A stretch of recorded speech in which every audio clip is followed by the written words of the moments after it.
Bismillahirrahmanirrahim. Assalamualaikum warahmatullahi wabarakatuh. Selamat siang teman-teman semuanya. Nah, di pertemuan kali ini kita akan membahas mengenai isu-isu yang berkaitan dengan perkembangan peserta didik. Nah, kita membahas mengenai isu-isu yang berkaitan dengan perkembangan peserta didik. Di antaranya adalah natur versus nurtur. Natur ini yaitu konsep yang menitik beratkan pada faktor keturunan, sedangkan nurtur adalah konsep yang menitik beratkan kepada faktor lingkungan. Nah, di sini menurut isu yang berkaitan dengan perkembangan terdapat dua hal, yaitu natur versus nurtur. Ada yang mempercayai mengenai bahwa kelahiran seseorang itu murni berasal dari keturunan, dan ada yang mempercayai bahwa anak dilahirkan itu menitik beratkan pada faktor lingkungan atau faktor lingkungan yang sangat mempengaruhi perkembangan anak tersebut. Pemahaman yang pertama ada nativisme. Nativisme itu menganggap bahwa anak itu lahir putih bersih begitu ya, tidak membawa apapun sejak lahir itu. Kalau misalnya menurut teori John Locke itu anak itu seperti kertas putih. Jadi kita mau mencoretkan apapun di sana tergantung pola asuh kita, tergantung pemberian pengajaran oleh kita gitu ya. Yang pemahaman pertama yang dimaksud di sini adalah nativisme. Dan teori berikutnya adalah teori empirisme. Empirisme ini mengungkapkan bahwa anak atau seseorang mendapatkan pengetahuan itu berdasarkan pengalamannya sendiri gitu ya, berdasarkan lingkungan, berdasarkan pengalamannya sendiri yang dia lakukan. Misalnya dia tidak akan merasakan dinginnya es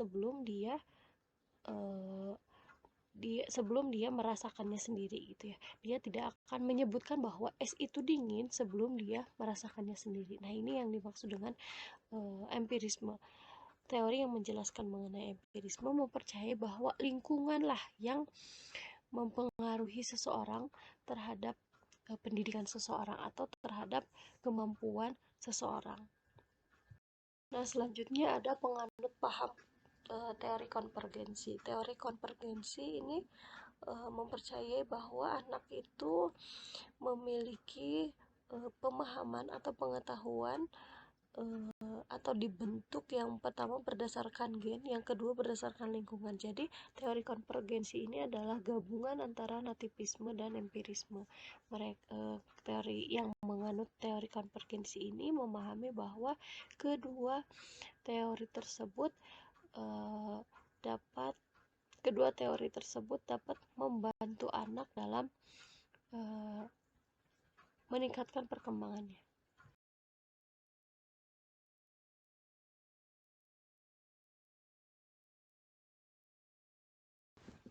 Nah, teman-teman, di sini saya memberikan gambaran mengenai seseorang kelahiran itu mendapatkan pendidikan atau mendapatkan kemampuan perkembangan itu berdasarkan dari genetik ya.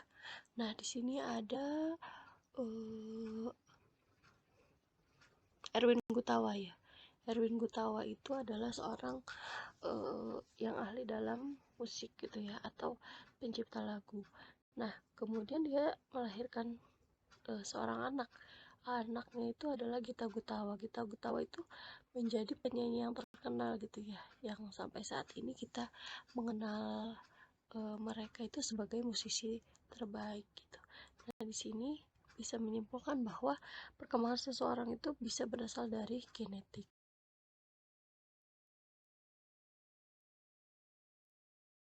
Kedua yaitu ada Muhammad Ali dan Laila Ali.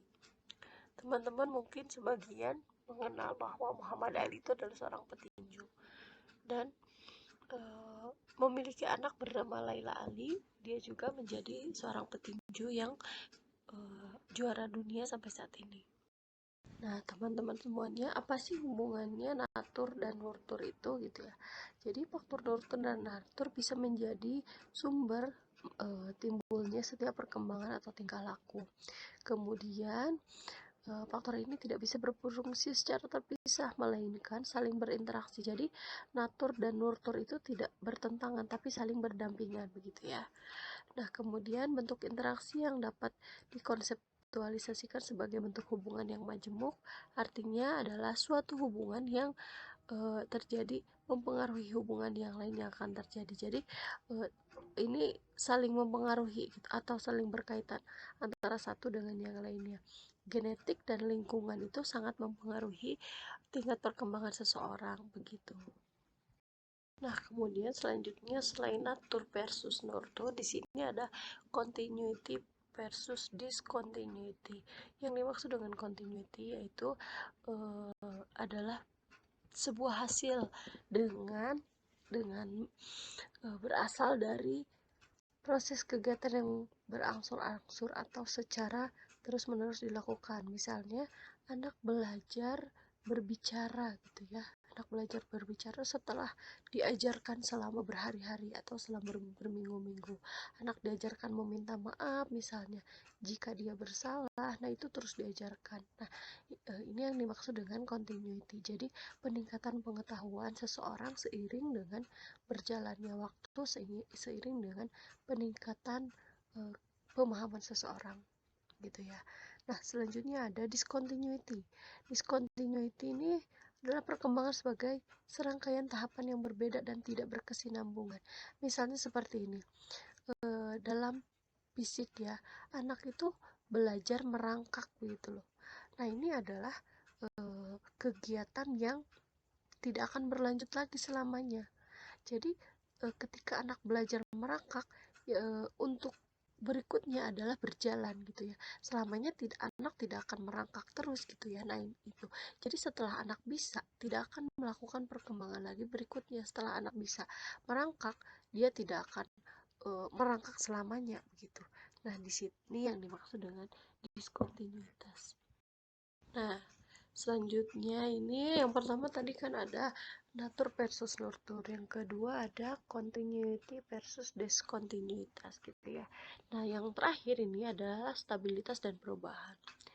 Nah, setiap individu ini berubah karena berbagai kekuatan yang mendorong atau membawa perkembangan ke depan. Misalnya seperti ini, seseorang bisa berubah gitu ya, seorang anak bisa berubah pola pikirnya yang awalnya abstrak gitu ya.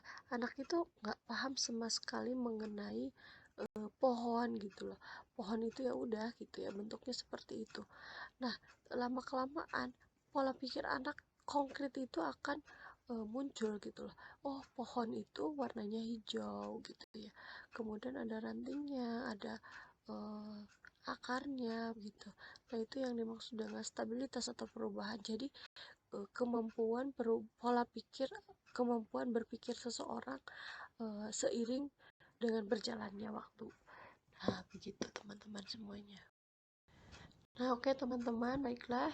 Mungkin itu saja yang disampaikan oleh saya mengenai isu-isu perkembangan dalam pertumbuhan gitu ya.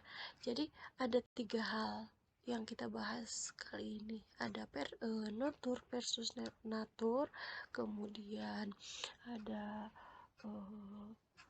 continuity versus diskontinuitas, dan ada stabilitas versus perubahan.